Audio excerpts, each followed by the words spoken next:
Hi, my name is Luke Lockenberg, and I'm here to talk about journalists using the deep web and why I don't think it's such a big deal if a journalist does.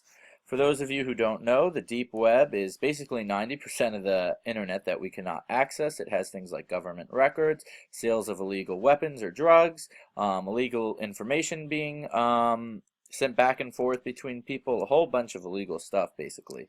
We only have access to the surface web, which is 10% of the internet, which is search engines, social media, different websites, sports websites, business websites, a magazine, newspaper, things like that.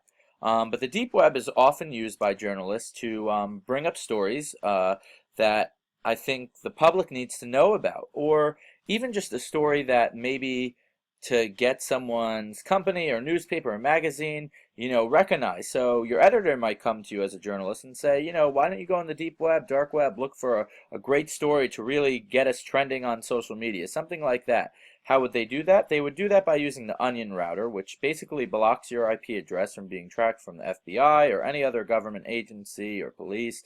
And as long as you're surfing and not doing anything illegal, I don't see it as a big deal. If you're a journalist just trying to get anonymous sources or just a catch on thing or something that you need to report to the public, it's not a big deal. However, like everything or everyone, there's a set of rules for journalists, just like we have a set of laws as people. So they have a code of ethics, and one of the codes is kind of weird because it talks about not using suspicious or any methods to get illegal sources and so on and so forth. And it basically talks about avoiding undercover, being able to go undercover. But another code of ethics, a code in this ethics list, is that a journalist should honestly report and look out for any government or public and get a story that needs to be out there out if a public needs to know about. And I'm sure there's plenty of deep and dark web stories that talk about bank robberies, plots for attacks, who's getting drugs and illegal weapons in your area, things like that. And you can find anonymous sources that will talk about that. As long as you don't use their name and go against the code of ethics, I don't really see a big deal as long as the journalist isn't doing anything illegal. Now, I think while surfing the deep or dark web, a journalist has to be cautious. Everyone has rights. I feel like the rights approach fits here because a journalist knows his rights and knows his ethics, his code of ethics, but I feel like you have the right to surf the deep or dark web as long as you're doing nothing illegal. I'd actually like to take a quote here. It says, the dark nets, oh, sorry about that, skip the slide. Dark nets grant everyone the power to speak freely without fear or censorship or persecution.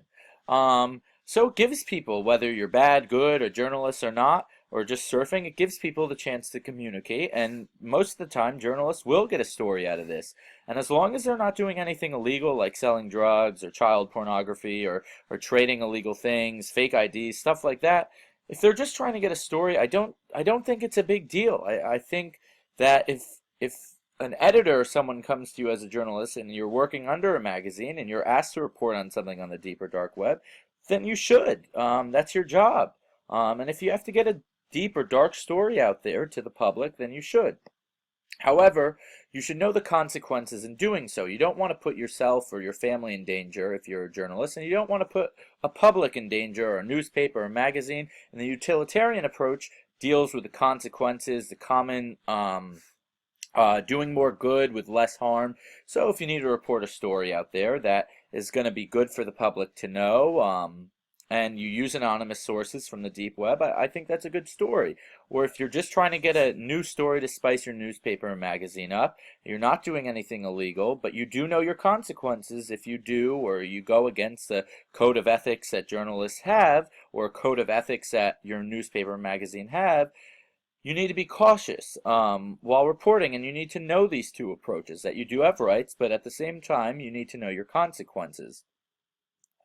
These are my citations and references. The quote came from Chaikin B, 2013. All images were taken from Google, and that's it.